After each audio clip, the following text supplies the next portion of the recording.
takes away the lower portion. He's got it. A good block. Kaprizov. The follow-up goes wide. Talbot got a piece of that one from Carrier. Dangle right in for a chance. Talbot slides out and comes up big. No rebound there is unbelievable by Talbot. Centers one. Eriksson Ek with a shot. He scores! Judd Eriksson Ek. He's the hero. Minnesota wins game 1 in overtime. And welcome into Judd's Hockey Show. Game 2 this evening. We are recording this on Tuesday afternoon. Wild and Vegas Golden Knights, Game 2 of their first-round playoff series, faces off at 9 p.m. Central Time. Zolgad and Declan Goff, as always, with you. We want to preview the game. But first, going back, Declan Goff, did you see the clip that the Wild, I believe, put out from their bench of when Eriksson Ek scored that goal? Yes, I did. And did you notice where 97 went? Right to the goalie.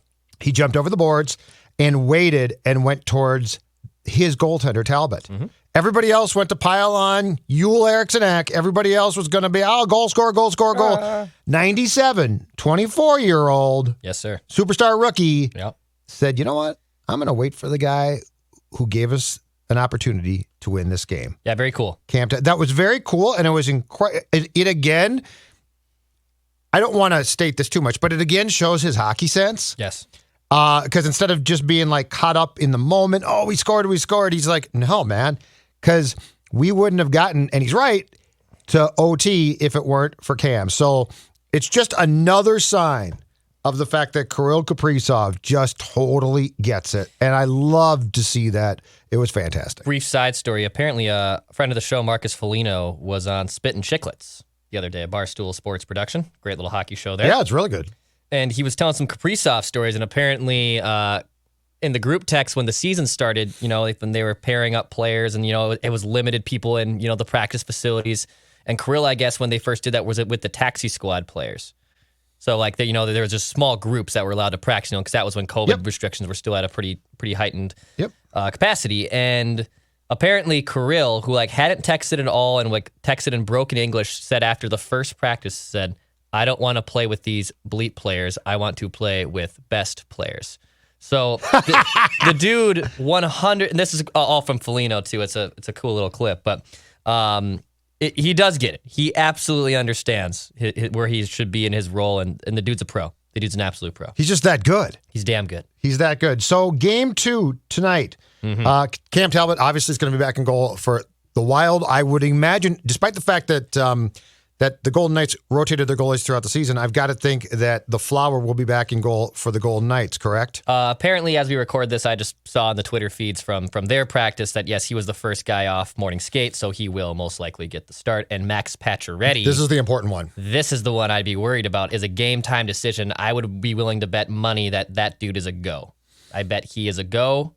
And I have thoughts. I have thoughts on this game. We'll get right to him. Should we just go? Yeah, let's just go. All right, yeah, I'll just take the gloves off. I'll just go right now. I think the Wild get waxed in this game. I think the Wild get absolutely waxed in this game. Really? I think Knights are going to come off pissed off. Well, sure they are. And ready to go.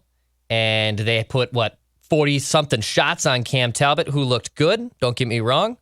But I think they're going to come out pissed off that they weren't able to capitalize off that strong first period. I was on with our friend Lindsey Brown and on her radio station, CBS Sports Radio in Vegas yesterday. My invite must have got lost. Yeah, weird. I don't know. It's weird because I was she texted emailing you with her. Yeah, you guys. Yeah, I got a bunch of insight from her, but my phone must have been off when she texted me to go on her show. Yeah, man, weird. I don't know what's going on there. I'll have to let Lindsey know the next time I go on the show. But I thought throughout the course of the game, Vegas, weirdly enough, got away from themselves, Judd. I thought in the first period, they obviously dominated the game. That anyone could have noticed that. I thought as the game wore on, they tried to match the physicality that the Wild were trying to throw at them, which, by the way, it was weird that physicality worked for the Wild because they're really just not a physical team. And I felt it's not that Vegas was chasing the games in the second and third because they still had plenty of shots. But I felt like they got away from it at periods of times, and I think they're just going to be ready to play the way they did in the first period for 3 in Game 2 here on Tuesday evening. I think the Wild get waxed. That is just my prediction. I think they get waxed and they come home with a series split. I have a second part, but I want your take before I give that second part. I would pick the Golden Knights to win tonight, and playoff games certainly do feature lopsided scores at times, but I'm going to say the Wild does not get waxed. Here's what we don't know because the series has not matured yet. But what we don't know about this series and what I'm really curious to see tonight is, all right, what we saw on Sunday, 1,000% in the first period, what we saw from the Golden Knights, who came out flying, and the Wild was just sort of flat and not great. But part of the reason why, and I think I told you this on the post-game podcast and show that we did on Sunday. And we'll do that again tonight at probably midnight to 1 a.m., by the way. So love it. You ready for that? I love it. And so I thought in the opening 20 minutes of game one, what Vegas did was they obviously had taken notes on what the Wild did to them as far as things like the forecheck in the two games at the X, which I think were on May 3rd and 5th. And the Golden Knights did a really nice job of combating that by getting the puck out quicker. They didn't allow the Wild forecheck to establish itself at all in the first period. Instead of trying to make passes through their own zone up the center of the ice, which I absolutely hate. I despise that because it's just calling for danger. They used the boards to bank the puck out. They moved quickly.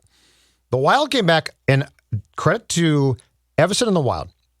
In the second period, Minnesota came back, and as I believe was discussed on the telecast, they used their defensemen to help establish the forecheck to get in quicker and be heavier on the puck.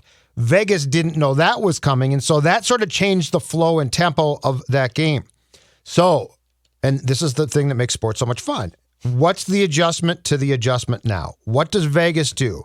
Because what the Wild found really in the last two periods of that game worked out pretty damn well. And of course, the OT before the goal was scored. So does Vegas now have an answer for that?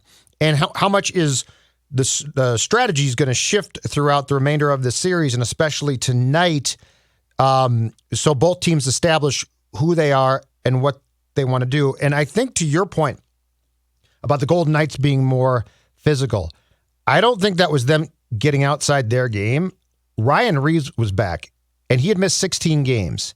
And keep in mind, the Vegas Golden Knights against the Eck line to start that game, and I believe to start at least the OT, used that Reeves line, which is their fourth line. Yep. When Ryan Reeves plays, the identity of the Golden Knights changes. They get a lot more physical, a lot more emboldened, and basically the thought process is if somebody screws with us now, they're going to have to take on Ryan Reeves. So I think that's their identity if he's playing. But there's a lot of things tonight that I'm going to be curious to see as far as the flow goes, to see what the Golden Knights now do to adjust to what the Wild did after the first period on Sunday, which is what makes a playoff hockey a lot of fun to watch. Yeah, I'm curious what the adjustments are. You know, the Wild played a solid game. I don't think they played an overwhelming game. Cam Talbot was just so money throughout the course of the game that, you know, he stood on his head and he literally dragged the Wild to a win. You know, the Wild are fortunate that they got a win. Like, I think even 48 hours later, they're fortunate they got a win in game one. Yeah. Consider all things considered. They really did. They got outshot heavily. They got outchanced heavily. And that's playoff hockey sometimes. And look, these playoff games throughout the league have been awesome. I mean, they've been wildly entertaining. We've had a bunch of overtimes. We've had close games for the most part. Jordan Binnington, I think, is a clinically insane, but I guess that's not breaking news either. Goalie, man. Old school goalie. He's nuts. He is nuts. But I'm curious what happens in game two. My second takeaway that I want to say in this preview is if the Wild do figure out a way to win the night, so my gut tells me they're going to get waxed. That's my gut. My gut tells me they're going to get waxed. Okay. But my brain tells me if the Wild do win tonight, they win this series. I'm not saying it's over in 4, but if they go up 2-0, they head back home, this series is theirs. And again, that's not necessarily, you're up 2-0, you're halfway there. That means Vegas would have to win 4 of the next 6 to take it from you. But I think if they win this series, they go back home, this series is locked in, signed, sealed, delivered, the Wild win the series. Interesting. That's where I'm at. So I agree with you that the Golden Knights probably win tonight. I think it's going to be closer. Like, I think it's going to be a 1 or 2 goal game. Mm-hmm. And it very well could be actually a 1 goal game and then an empty netter for the Golden Knights. If they come back up 2-0, yes, there would be a confidence. Yes, it would be cool. I don't know the series is signed, sealed, and delivered, though, and here's why. It only takes 1 loss for the pressure to revert back to you big time. Because now it's 2-1, And the Golden Knights are really good. And if it's 2-1 here, they're like, okay, let's go. And now it's 2-2. So that's a trap to fall into that I think if you consider yourself to be the superior team and you get up by 2, you're feeling really damn good. I would be very interested to see what Dean does if they win tonight as far as trying to keep the Wild really on edge and not get to where you're talking about, because it's hard not to. Yeah. Like if you're up 2-rip and you've won 2 road games, you're going to be like, we're in control of this thing. But if it gets to 2-1, then it's like, oh, hold on a second. We're not really up by that much, right? Because 2-0 feels damn near insurmountable. Correct. 2-1 feels like, oh boy, here we go. So yeah, that's going to be an interesting thing. I feel like this game is still going to be closer. Mm-hmm. I think Talbot, the thing too is Talbot in game 1, obviously unbelievable. He was the best player. And the Flower was great too, but he didn't win the game. Cam Talbot did. But the thing that you need, and this is a big ask, like this is a lot to ask, but the thing that you need is you almost need in a series like back-to-back games like he had in game 1. Because I've been talking about this. Can he win you a series? I don't think he's going to have 4 games like that. But I also don't know that there's a lot of room for a 6-goal against game or something like that. So it is going to be, I do think tonight's game, like game 1 was fun and it's the start of the playoffs, right? And you're like, oh, this is exciting. I do think tonight's game is going to tell us a lot of stories. Yes. Like I think this is the game, because the old saying is a playoff series does not start until the road team wins a game. I feel like tonight's game, though, is going to set the book on what the series is. Yes. Like, I think we're going to learn a lot tonight, and I think it's going to stick. Mm-hmm. Like, if Talbot stands on his head again, then it's on. Like, then you're basically saying this guy's going to be phenomenal all series. If the Golden Knights win by 6, you're going to be, if the final score is 6-1, you're going to be saying, was Sunday sort of a fluke? Because to your point about the stats, they all did. Some key stats certainly lean towards the Golden Knights.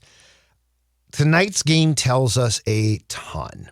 Yeah, it's going to be a fun one. And there's still, Kirill drew so much attention in game 1 that he made Ryan Hartman, and poor Ryan Hartman for that matter, look like a stud throughout the course of the game. He had a bunch of shots on Fleury. But I'm curious if Fiala can bounce back, because that Fiala, Johansson, Rask line was terrible. I'm curious to see what happens with Greenway, Eck, and Foligno, if they can still shut down the Vegas Golden Knights, especially if Pacioretty's back. Yeah, that changes everything. So he led them in the regular season here. I've got the stat right here. Yeah. Max Pacioretty led them in the regular season with 24 goals. He's good. He's good. Well, and I heard who was it? An analyst talking on the league's radio Sirius channel, and it's a really good point. He said Vegas's problem is without Pacioretty, they don't have a ton of guys that can actually finish. That's a good point. Like they can set up goals and they're good offensively, but they don't have like a plethora of guys who can actually put the puck in the net. And so Pacioretty he's a stud. Is the key guy there. Yeah, he's great. I accidentally screwed up my scoring chart here. But yeah, so Pacioretty, 24 goals, power play guy. Mm-hmm. Finisher. Yeah. So I've got 3 things tonight, at least. Okay. All right. Number 1 is a question about consistency of one player, because I thought in game 1 he was really good. Jordan Greenway. Foligno, I know. Eriksson Ek, I know. Like, they might score goals, they might not, but I know them. I know what I'm going to get from them. And we talked about this on the playoff preview that we did, Declan. Jordan Greenway, if he applies himself, which he did on Sunday, 11 hits in that game led the Wild, and I think you said it was a, team playoff record? Yeah. Jordan Greenway on Sunday. And don't discount on the overtime goal what he did, because that was a face-off in the Vegas zone that Eriksson Ek lost. The Golden Knights had it. Foligno forced the turnover, but it was Greenway that then picked up the puck, and as he started to go behind the Vegas goal, lost his edge, but he's the one that got it out front to Foligno, who deflected it or passed it to Ek. Like that was a workman type of goal or a workman type of play by Greenway that you have to have. So one is, okay, that's one game. That's awesome, but that's one game. Like, can you bring that intensity consistently? Because if you do, that line is just completely, in my opinion, solidified then. 100%. Foligno, Eck, Greenway, now I know all three. That's pretty damn good. It's funny how you remember playoff hockey goals. Like the Nino Niederreiter Game 7 goal is, Nino scores the goal. It's great. You're Dan Heatley, aren't you? But yeah, you remember Heatley sets it up. You remember Brodziak's the one who passes it to Nino. Yep. It's funny how once you get into post, like I couldn't tell you how Joel Eriksson Ek scored.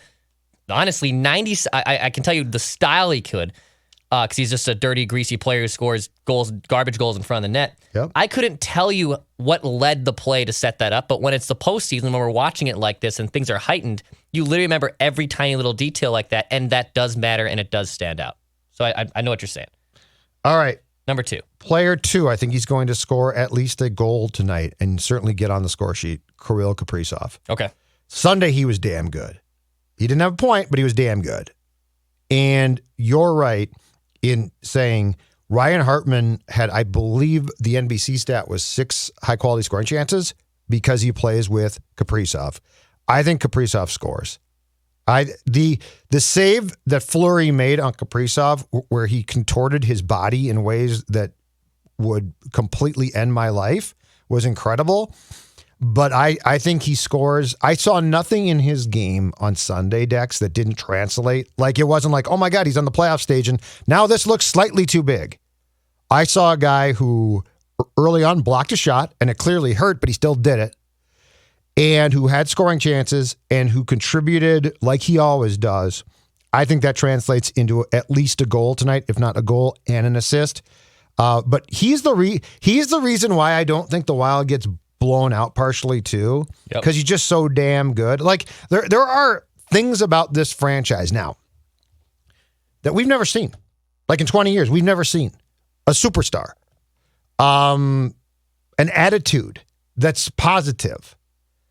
Sunday's game literally, if that was a playoff game 4 years back, could have been 7-2 Golden Knights. Yep. And I wouldn't have been surprised one bit. Totally. Dubnyk doesn't play as well. The Wild sort of like, it's not our night.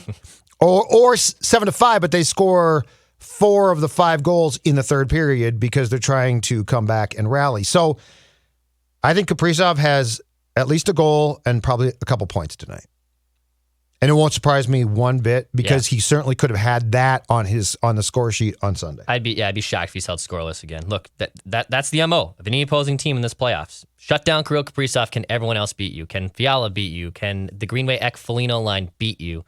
Can your power play work? And if you can shut down Kirill Kaprizov, you're gonna have a pretty good success to try to win a hockey game against the Wild in the postseason. And the third curiosity for me is the guy that we discussed pretty extensively on Sunday, Matthew Dumba.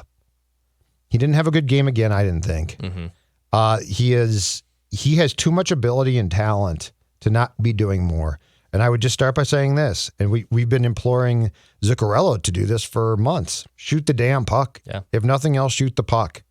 Get the puck on net or just towards the net. It can get deflected. I mean, have you seen, if you have been consistently watching the playoff games across the league so far, how many deflected pucks, bouncing pucks because they get deflected, have we seen? A ton. Yeah. I mean, those are what beat goaltenders right now. Right.